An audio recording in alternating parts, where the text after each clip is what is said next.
Hare Krishna. Hare Krishna.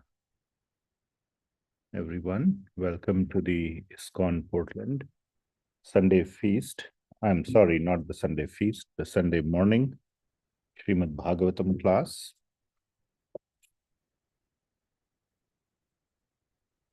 Today we are discussing the verse number, Canto 1, Chapter 14, verse number 12. But before we begin, let us recite the Mangalacharan and then we will recite the invocation verses for the Srimad Bhagavatam. I'll share my screen and we can begin.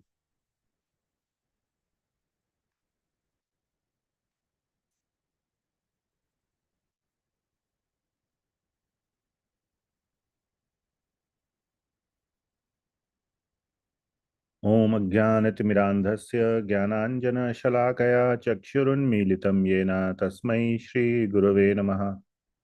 श्रीचैतन्यमनोभीष्टं स्थापितं येन भूतले सोऽयं रूपः कदा मह्यं ददाति स्वपदान्तिकम्। वन्देऽहं श्रीगुरो श्रीयुतः पदकमलं श्रीगुरून् वैष्णवांश्च श्रीरूपं साग्रजातं सहगण रघुनाथान्वितं तं सजीवं साद्वैतं सावधूतं परिजनसहितं कृष्णचैतन्यदेवं श्रीराधा कृष्णपादान् सहगण ललिता श्रीविशाखान्वितांश्च नमो विष्णुपादाय कृष्णप्रेष्ठाय भूतले श्रीमते भक्तिवेदान्त स्वामिनिति नामिने नमस्ते सरस्वती देवे गौरवाणी प्रचारिणे निर्विशेष शून्यवादी पाश्चात्य देश तारिणे हे कृष्ण करुणा सिंधो दीनबंधो जगतपते गोपेश गोपिका कांत राधा कांत नमोस्तुते तप्त कांचन गौरांगी राधे वृंदावनेश्वरी वृषभानुसुते देवी प्रणमामि हरिप्रिये वाञ्छकल्पतरुभ्यश्च कृपा सिन्धुभ्य एव च पतितानां पावनेभ्यो वैष्णवेभ्यो नमो नमः। जय श्री कृष्ण चैतन्य प्रभु नित्यानंद श्री अद्वैत गदाधर श्रीवासदि गौर भक्तवृंद। हरे कृष्णा कृष्णा कृष्णा हरे हरे हरे राम राम राम हरे हरे। ग्रंथराज श्रीमद् भागवतम की जय। जगत गुरु श्रील प्रभुपाद की जय। All right. Well, welcome once again to the ISKCON Portland Sunday morning Bhagavatam class. I have been asked to do this seva today, and it was Dhanaraj Prabhu's turn, but we exchanged our turns to suit both our schedules. So today's verse is Canto 1, Chapter 14, verse number 12. Let us recite the invocation verses of Srimad Bhagavatam.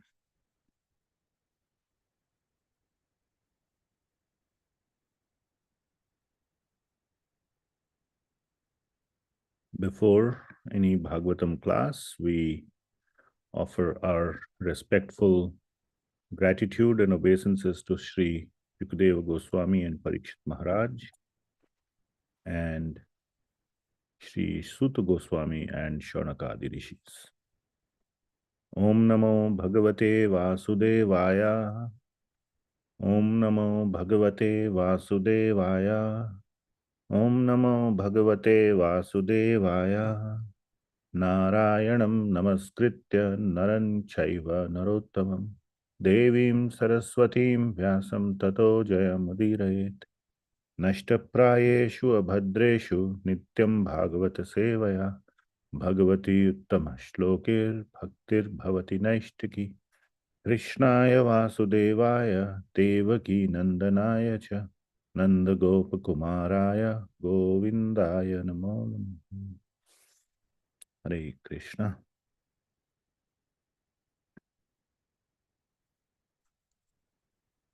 right? So I will share once again today's verse.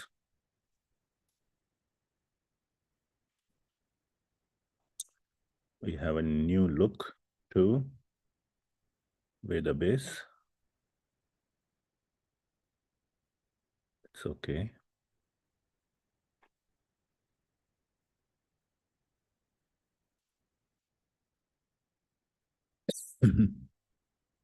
The disappearance of Lord Shri Krishna. We will go to text number 12.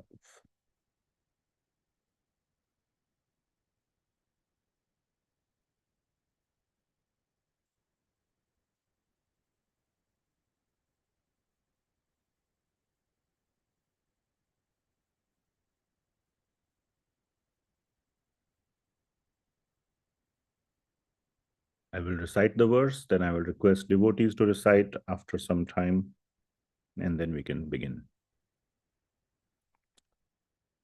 Shivaishodyantamadityam abhirotya analanana mamangasarameyoyam abhire bhatya abhiruvat. Shivaishodyantamadityam abhirotya analanana mamangasarameyoyam abhire bhatya abhiruvat. Shivaishodyantam adityam abhirotya analanana mamangasarameyoyam abhire bhatya abhiruvat. Would any devotees like to recite? Please go ahead. Shive Shodantamaadityam Abhirautannalalana Mamanga Mamanga Sarane Yoyam Abhire Mattabhiruvat. Thanks, Shri. Thank you. Hare Krishna Prabhu. Shivaichodyantamadityam abhirautyanalanana mamangasaramyoyam abhirebhatyabhiruvat. Hare Krishna. Thank you, Prabhu. Hare Krishna Project. Shivashodyantam Adityam Avirauti Analanana Mam Anga Saramyeyoyam Avirebhati Abhiruvat. Thank you for the correction. Thank you. All right, anyone else? Okay. We will move ahead with word by word translations. Synonyms. Shiva, Jakal, Esha, this. Udyantam, rising, Adityam, unto the sun. Abhi, towards. Rauti, crying. Anala, fire. Anana, face. Mam, unto me. Anga, O Bhima. Sarameya, dog. Ayam, this. Abhirebhati, barks towards. Abhiruvat, without fear. Translation. Just see, O Bhima, how the she-jackal cries at the rising sun and vomits fire, and how the dog barks at me fearlessly. Purport by His Divine Grace, Abhay Charna Aravind Bhaktivedanta Swami Srila Prabhupada ki jai. These are some bad omens indicating something undesirable in the near future. The short purport by Srila Prabhupada. So, what's going on right now is that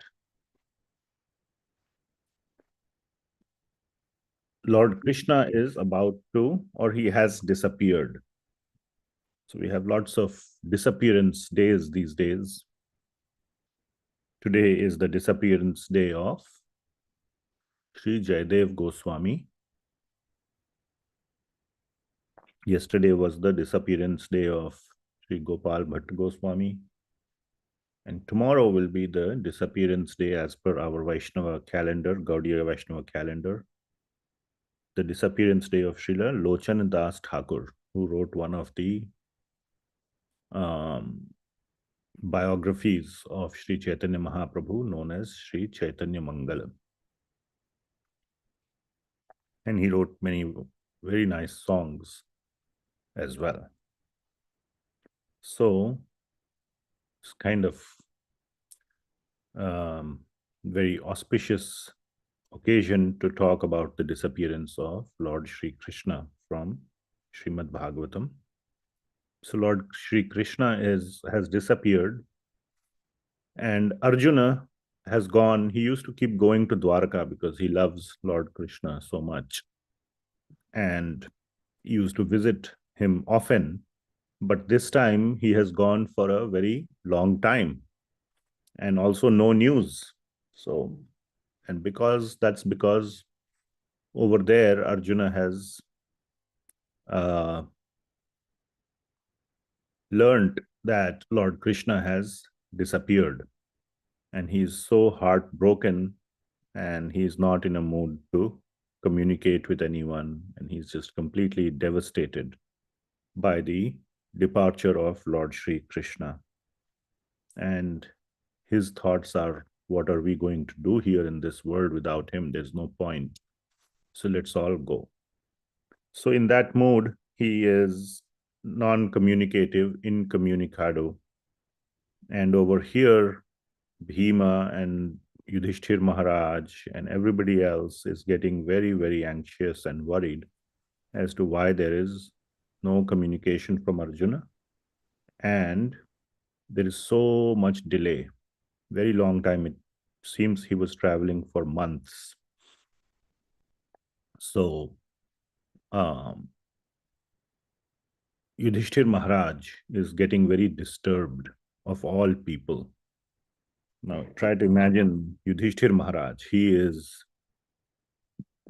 very, very composed, and he's the textbook definition of dharma. He is Dharmaraj. And Bhagavad Gita we all read a lot and try to apply it in our lives, and it is so hard to apply even one verse of the Bhagavad Gita in our lives. And Yudhishthir Maharaj was a walking example of Bhagavad Gita, a complete sthita pragya, who would be so equipoised and calm. And even he is beginning to wonder that some huge calamity is going to happen. And he is getting disturbed. Dharmaraj is getting disturbed. So that is a very, very disturbing sign in itself for us. And that is being caused by, of course, the internal thoughts and meditation of Yudhishthir Maharaj, but also because of the bad omens that he is seeing all around him. So this verse, today we see one of the bad omens, or two of the bad omens. So, I mean, omens are of two types. I mean, good omens and bad omens. Omens by nature are not bad. Like we might have read, some of you might have read, at the time of the birth of Lord Sri Krishna, how there were good omens everywhere in the whole universe.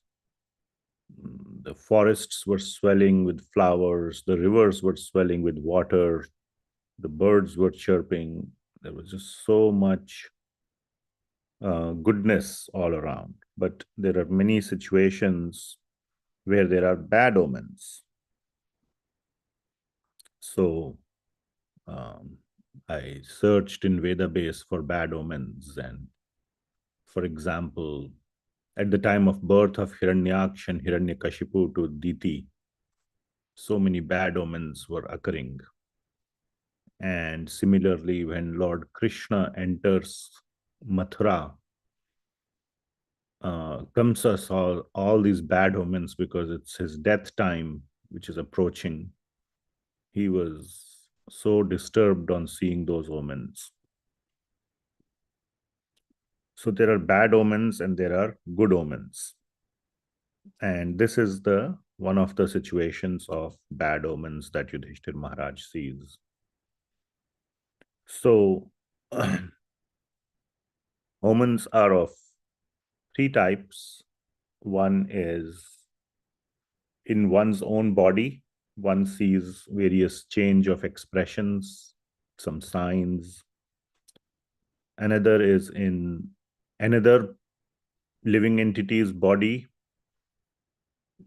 change of expression, behavior, signs, etc. And then third is in nature itself.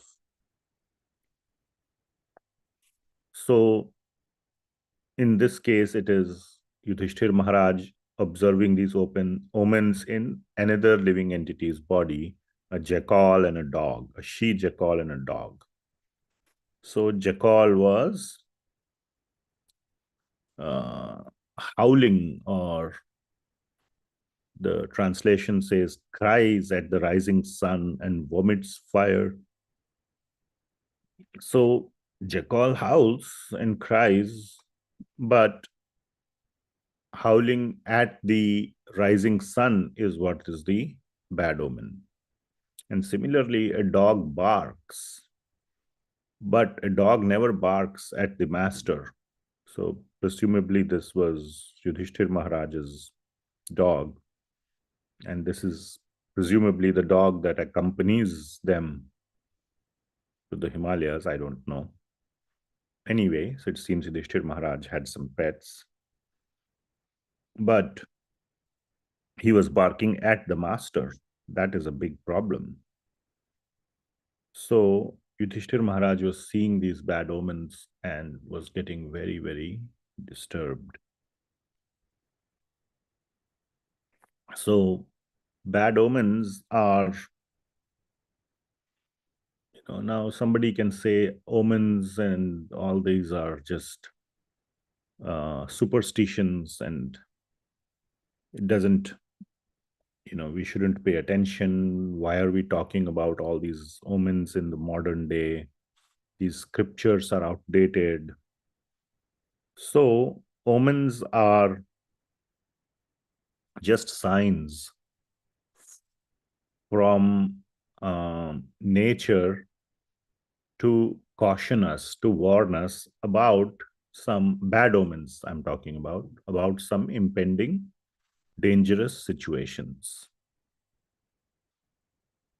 So we should become cautious. It's not that we should stop what we are doing and all. We should just become cautious. And that makes sense. These days, we are able to do very accurate weather prediction by satellites and by a whole bunch of science. 50 or 100 years ago, such accurate prediction of the weather would have been almost like a omen or a magic. So, but now we know how that works. And so we can do that, and it's become normal. And when we see the weather forecast of snow or rain, we don't stop living our lives. We prepare for it. So if you have to go out, carry an umbrella if there is forecast of rain. That's all you have to do, or whatever preparation you have to do. So that's the omens, and our ancestors knew all the science of omens very deeply. And therefore these were very predictable, accurate indicators of some impending situation. And it goes far deeper than that. Not just about the weather, but about certain calamities or certain good things that are about to happen. I was looking around on the internet, And I found there is some research done by scientists at Caltech, very, very prestigious research university, California Institute of Technology in Los Angeles, Pasadena. And they have done some research on animal behavior before an earthquake. So we see a lot of references in our scriptures about dogs barking, cats jumping around before an earthquake. So we can say same thing, it's a superstition. It's some, ancient garbage nonsense. But here we have some research done by the geological science department of Caltech, which has established some correlation between animal behavior and earthquakes. And they point out these few. So if you search for animal behavior research before earthquake research, Caltech or something, you will get some hits. And things like cats jumping out of the windows, or birds screaming, or rats and snakes coming out of their holes, or swarms of bees leaving their beehives, etc., etc. So these animals have some very subtle sensory perceptions of earthquakes, changes in humidity, changes in temperature, some very, very subtle vibrations in the you know in space. They can feel that, and then they take certain actions which we can see. So this is science will hopefully catch up with the understanding we know. But all of this may be very hard to predict. And the reason for that, I mean, you can see dogs barking or cats jumping anyway, or, rats coming out of holes. In India, it's not uncommon to see rats, in an unclean place.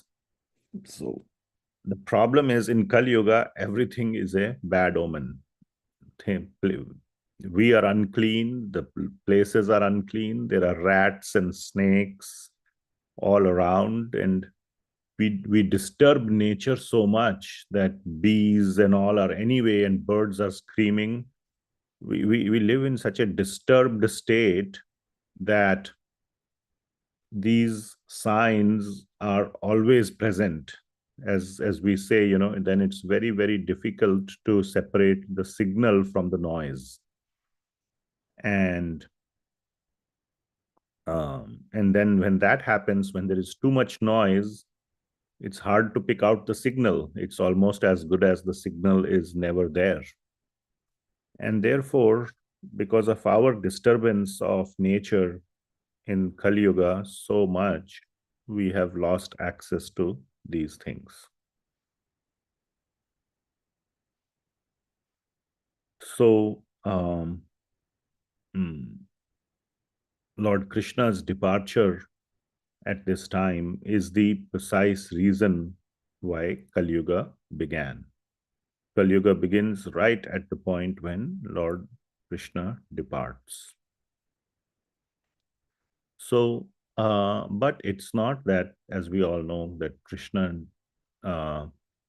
departs without leaving us any shelter. He says in the Srimad Bhagavatam itself that Krishne swadham upagate dharma jnana adhibhihi saha kalau nashta drishamesha puranarko adhunoditaha. That after Sri Krishna left to his own dham, Krishne swadham upagate, and obviously when the Lord leaves, then he takes away, or not he takes away, but dharma, jnana, everything leaves along with him. And in this situation, Kali Yuga arrives, and everybody, the darkness of Kali Yuga descends, and everybody loses their vision. But then this Srimad Bhagavatam arises like the bright sun to give light in this dark age of Kali Yuga. Puran arko adhunodhitaha. It rises like the sun, arka.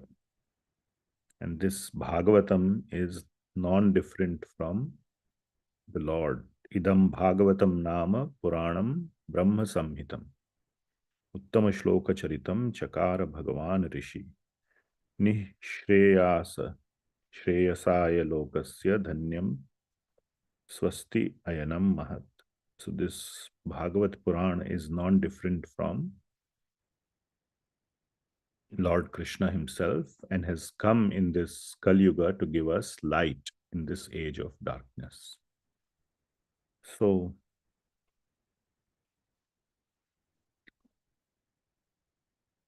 this Bhagavat Puran, as we all know from Canto 1 earlier discussions, was written by Sri Vedavyas as his last work. So it was not written for the first time. The understanding I have from listening to other devotees is that Sri Krishna Dvaipayan Vyasa Vedavyas had already written Srimad Bhagavatam, but it did not have that deep treatment or treatise of bhakti to Bhagavan as the means to attain him. That whole aspect of bhakti rasa was absent from Srimad Bhagavatam, or it wasn't very predominant. It wasn't predominantly present. It's there in all the Vedas and all the Puranas, but it's hidden. And similarly in the Bhagavad Puran also, it wasn't very predominant. And that is what was troubling Sri Vedavyasa. And that is when Narad Muni came and told him that you should write something which clearly brings out bhakti to Bhagavan as the topmost abhideya or means to attain him. That is when he heavily revised the Srimad Bhagavatam. So that Bhagavatam that we have in our hands is the revised Srimad Bhagavatam as well. And that is why we see the reference of Srimad Bhagavatam in other Puranas as well. Because if this was the last one that he wrote, then it's, he would either have to go and update the other Puranas to mention this one. Anyway, so that is how we have the Srimad Bhagavatam with us. And Sri Shukadev Goswami was the first receiver of this Srimad Bhagavatam from Sri Vedavyas. And then he related it to Parikshit Maharaj. Parikshit Maharaj was the installed or coronated as the king of Hastinapur after the departure of Lord Sri Krishna, and the Pandavas decide to retire as well. And before doing that, they coronate Parikshit Maharaj. So Parikshit Maharaj is a very, very pious and dharmic king. And he has great regard for Lord Sri Krishna because he gets the darshan of Lord Sri Krishna right even before being officially born in the womb of his mother, Uttara. We all have discussed that pastime in the 12th chapter. So Lord Krishna nominates Vajranabha, who is the great grandson of Lord Krishna, to be the king of Mathura. And he instructs him to rediscover the various places of pastimes of Lord Sri Krishna and build temples and install deities and all that. So Sri Vajranabha is going around Vrindavan now.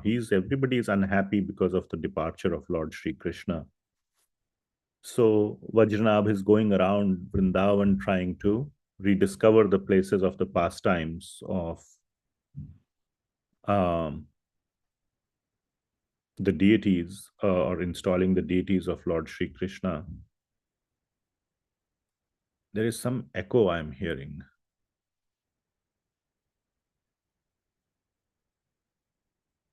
Can somebody turn off their speakers? Thank you.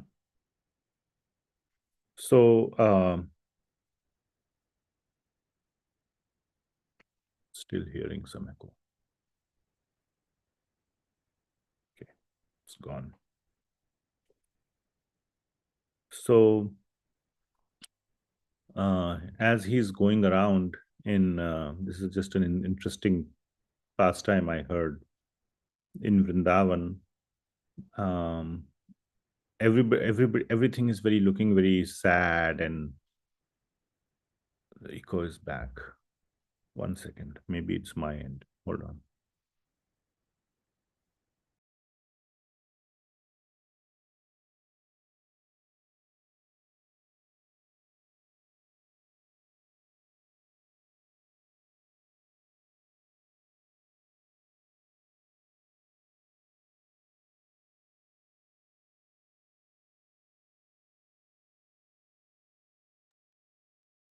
Okay, hopefully it's gone. I changed something. So, as he's going around, he sees Yamuna Devi, Mother Yamuna, or the Yamuna River, swelling with a lot of water and looking very happy. So he asks Mother Yamuna that, why are you so happy? Lord Krishna has departed and everybody is so sad. You look happy. So she says that, yes, I am happy because Lord Krishna is still here with me in the form of Srimad Bhagavatam. And I hear Srimad Bhagavatam every day from Sri Uddhav Ji. Uddhav Ji may physically be present in Badrika Ashram, but his heart and soul is still here in Vrindavan and is narrating Srimad Bhagavatam to everyone. And that is why I am happy. So Vajranabh becomes very happy on hearing this and goes about his job of rebuilding or reviving the locations of pastimes of Lord Krishna. This news apparently reaches Parikshit Maharaj, and he becomes sad that I cannot hear Srimad Bhagavatam, which all the residents and all the others in Vrindavan are hearing. And then it seems that the demigods reassure him that he will also hear Srimad Bhagavatam. And the version of Srimad Bhagavatam that he will hear will be the best, because it will be narrated by the best possible speaker of Srimad Bhagavatam, which will be Sri Shukadev Goswami. So we know that in the last 7 days of his life, Parikshit Maharaj heard the Srimad Bhagavatam, and that was the best possible narration of Srimad Bhagavatam ever. So the Lord disappeared, but he reappeared as Srimad Bhagavatam.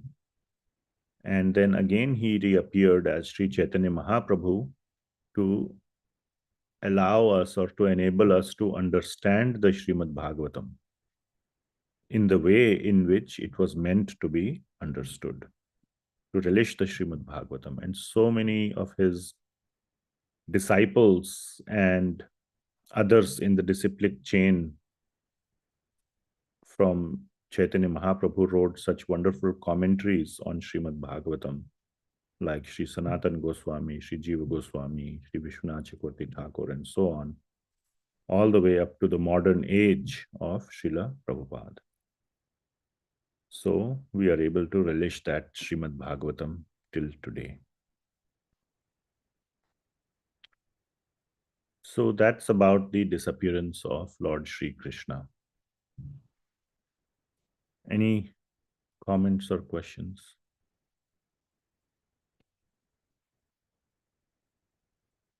All right.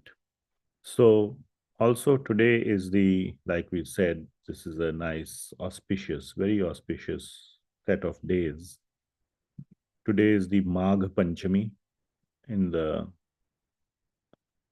Krishna Paksha, and it's the disappearance day of Sri Jayadev Goswami. So I thought I will speak a little bit on Sri Jayadev Goswami as well. So, and yesterday was the disappearance of Sri Gopal Bhatta Goswami, and tomorrow will be the disappearance of Sri Lochan Das Thakur, the author of Sri Chaitanya Mangal. So,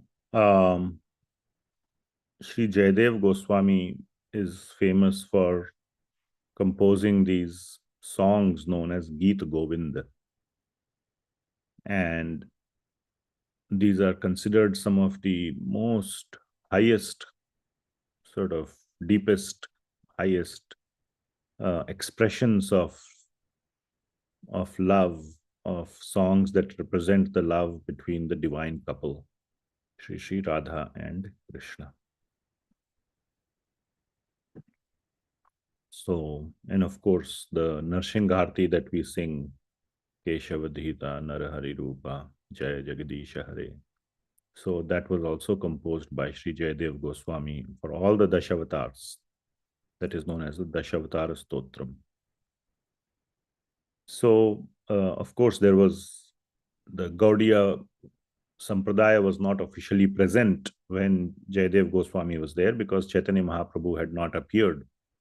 Jayadev Goswami is somewhere in the 12th century AD. So about 200 or 300 years before Sri Chaitanya Mahaprabhu.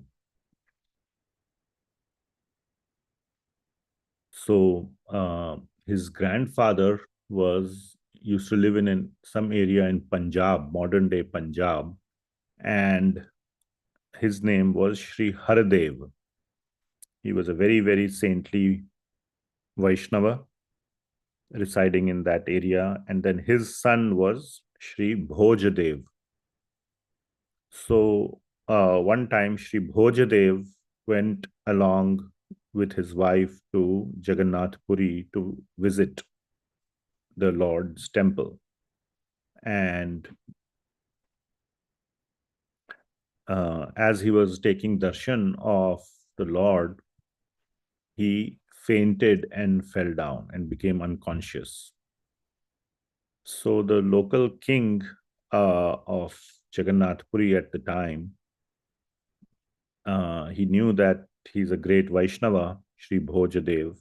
So he took very good care of him and he sent him to a nearby village to stay there for some time, take rest, and so on. So he started staying there for an extended period of time. And he was such a nice Vaishnava that the whole village,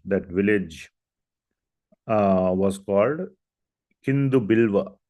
It's somewhere in Odisha. And the whole village started respecting and loving Sri Bhojadev. So this local king was not having a child. So since he was such a respected Vaishnava, the king approached Sri Bhojadev and requested for his blessings. Sri Bhojadev gave him some prasad. He went and fed that prasad to his wife, and then she had a son. So the king was so happy and so blessed that he gave that whole village of Kindu Bilva to Sri Bhojadev. So anyway, Bhojadev was not interested in having a whole village for himself, but whatever, he continued living a simple life. Then on this Panchami day of Magh Maas, he had a son whom he named Jayadev. Sri Jayadev Goswami appeared. Well, it's not the Magh Panchami, it's a different Panchami, but he was also born in a Panchami. I believe it was the Vasanta Panchami day, not so around this time itself, but about a couple of weeks apart from this day. So the child was very intelligent and very devotional right from birth, and always was engaged in studying Shastra and everything, and was a great devotee of Lord Jagannath. By 11 years of age, he was a full-fledged Brahmana. He obtained all the necessary qualifications and mantras and everything to perform yagyas by the age of 11. So everything was going well, but by the age of 12, his both parents passed away. So that was a huge shock for him of the suffering in the material world, that nothing is permanent. Suffering is just around the corner. So very deep detachment arose in his heart, and he left his home and used to sleep under a different tree every night. And he was just so disgusted with the material world. But he kept singing the glories of Lord Jagannath wherever he went. And there are many, many stories or pastimes of his devotion and how the Lord personally protected him at many, many occasions. At one time,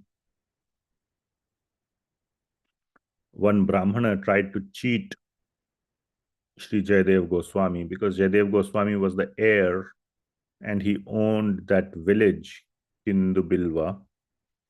So, and his house was a big house.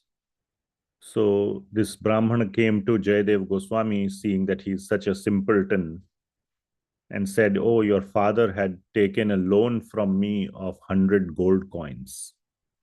So you need to return the loan now. So, but you don't have any money, so why don't you give me your house?" So Jayadev Goswami said, "Okay, take the house, no problem." He was anyway detached from everything. So this cheater Brahmana went into the house and started looking for all the gold or all the precious things in the house. And then suddenly people came to him, or his wife or son came running and saying, "Your house, the Brahmana's original house, wherever it was, has caught fire." So he was trying to snatch away Jayadev Goswami's house, and his own house caught fire. And Jayadev Goswami, when he heard this, he ran to the burning house to try to save his family members from the fire. So this Brahmin then realized his mistake, how he tried to cheat Jayadev Goswami, and he fell at the feet of Sri Jayadev Goswami and asked for forgiveness. So like this, so many incidents happened in the life of Sri Jayadev Goswami. Now, Sri Jayadev Goswami was very detached, but there is this very famous incident which we will come to, of Lord Krishna coming to his house and his wife feeding prasadam to Lord Krishna. So it seems he was, not it seems, but he was married So the pastime of him getting married also is very interesting. So there was this one Brahmin, very nice Brahmin in Jagannath Puri, and his name was Sudeva. So he had prayed to Lord Jagannath for a son or some children, and he said, the first child I will dedicate to your service, to Lord Jagannath's service. So in due course of time, he had a daughter whom he named Padmavati. And he took that daughter to the Lord, and when she became of age, to the Lord for his service. So the Lord told him that I don't I don't need your daughter per se. You marry her to Jayadev, and that will be as good as doing my seva. So he said, sure, no problem.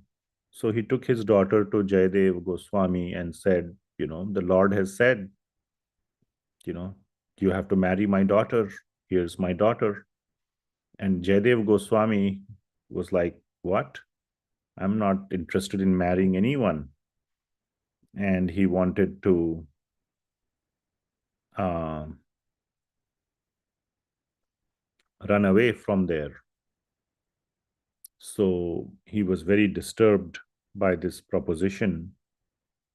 But then Lord Jagannath, in his dream, or he heard a voice of Lord Jagannath saying that it's my desire that you marry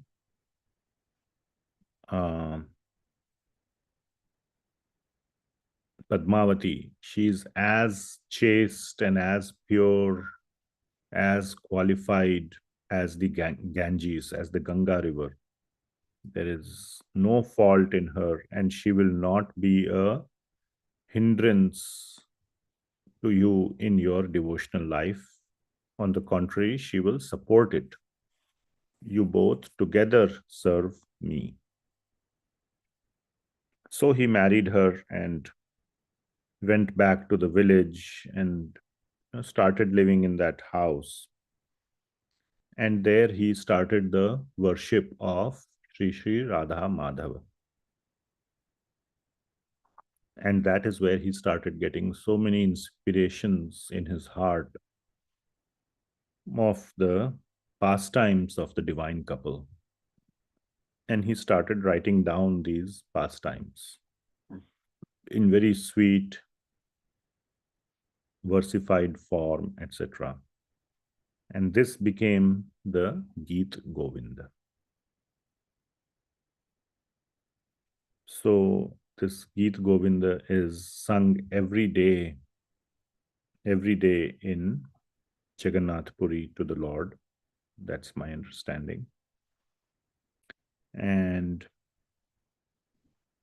the Lord cannot stay without hearing. Wherever it is said that the Geet Govinda is recited, the Lord comes. So it is said that in this Geet Govinda, the heart and the mind of the Lord is fully revealed by Sri Jayadev Goswami.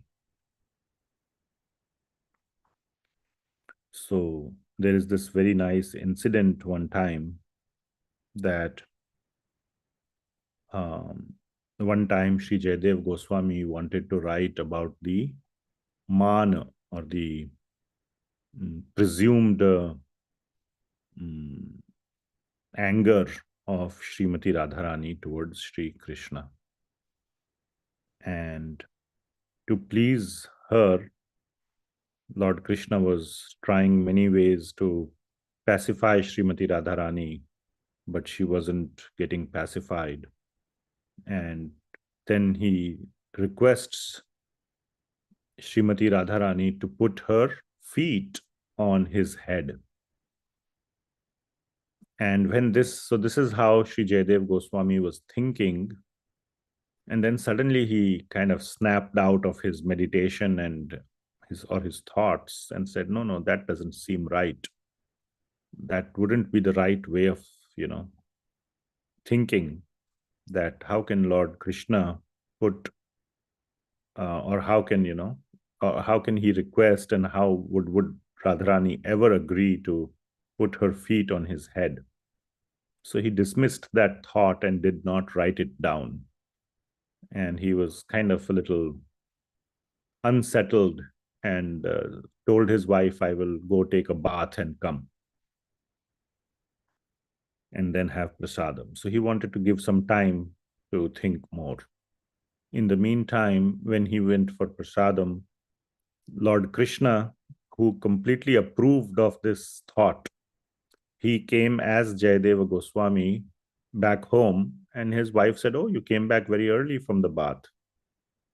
So he said, yeah, let's have prasadam. So she fed sumptuous prasadam to Lord Krishna, who came as Jayadev Goswami. He had sumptuous prasadam, relished it very much, thanked Shri Padmavati Devi, and said, okay, I'm going to go inside the deity room and do some more writing and take rest. So she says, okay. And then she begins to have prasadam after feeding her husband. So to say husband, though it was Lord Krishna. And then the real Jayadev Goswami returns and then sees, oh, she's already having prasadam. It has never happened before, because she would always eat after her husband. So she says, what happened? Did I take too long?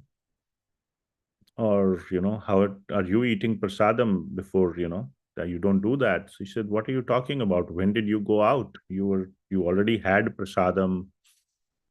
And then you went inside to do your writing. And so then I'm having prasadam. I didn't see you going out. Then Jayadev Goswami thought something looks fishy. So he goes inside and looks at his notebook and sees that Lord Krishna had himself written the verse. There was nobody inside. But he sees the verse had been completed by Lord Sri Krishna.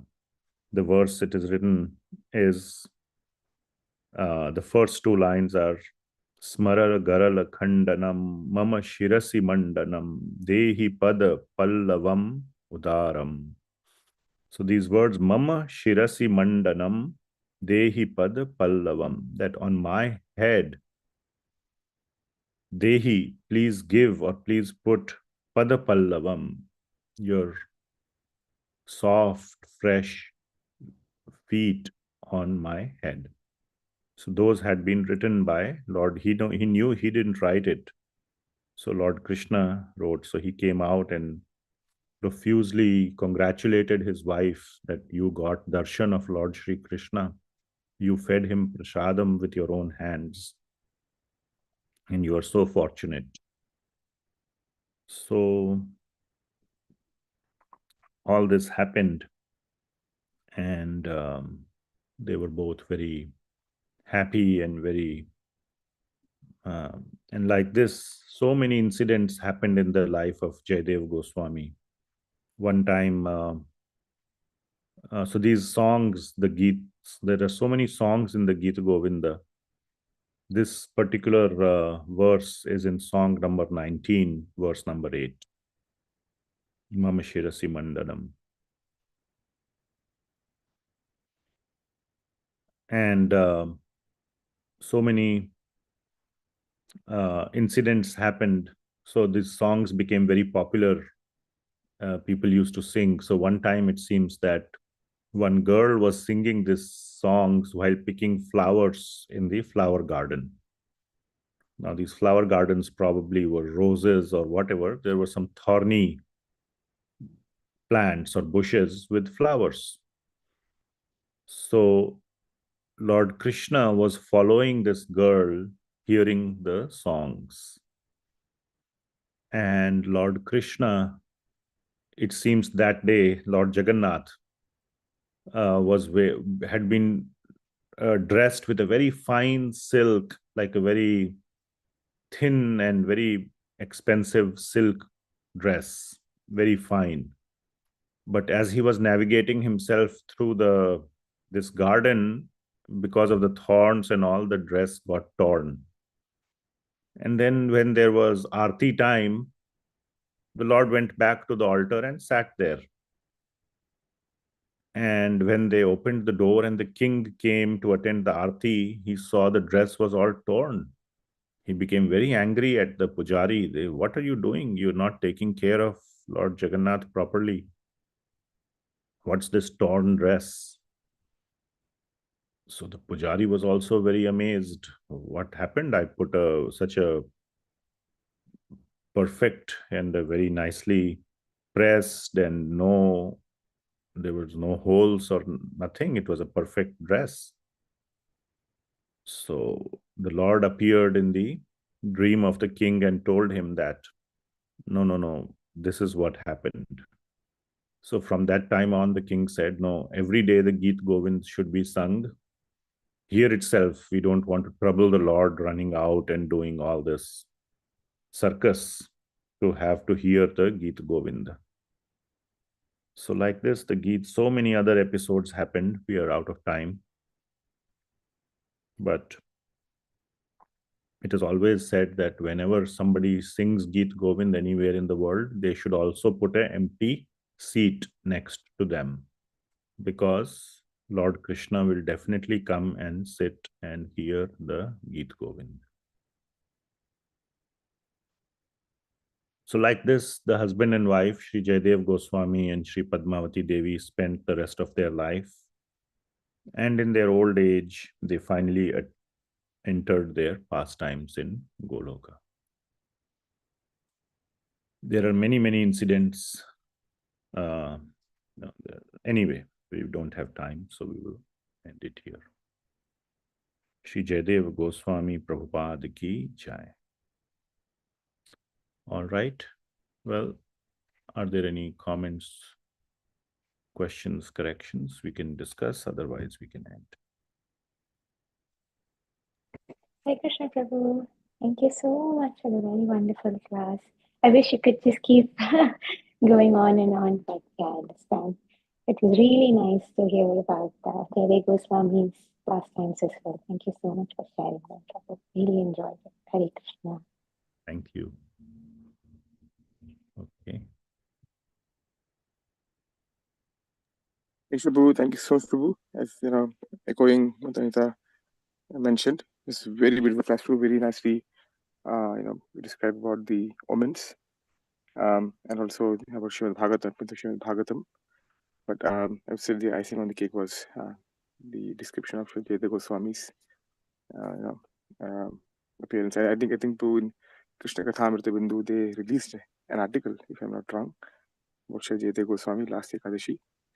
Very beautiful descriptions. But thank you so much, Prabhu. And one more thing which I can think of, Prabhu, is when Lord Jagannath is put to sleep in Jagannath Puri, the chadar they put around him is written, is embedded with, or so to say, it's embroidered with Gita Govind song, especially these were Rathi Sukhasare.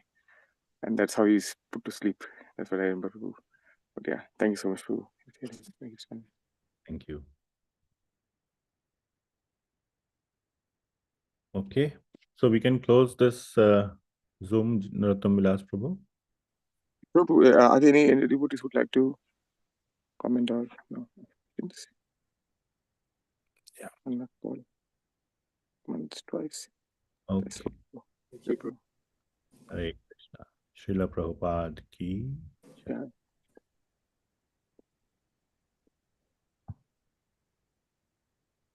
Shall I end the call, Prabhu? Yeah.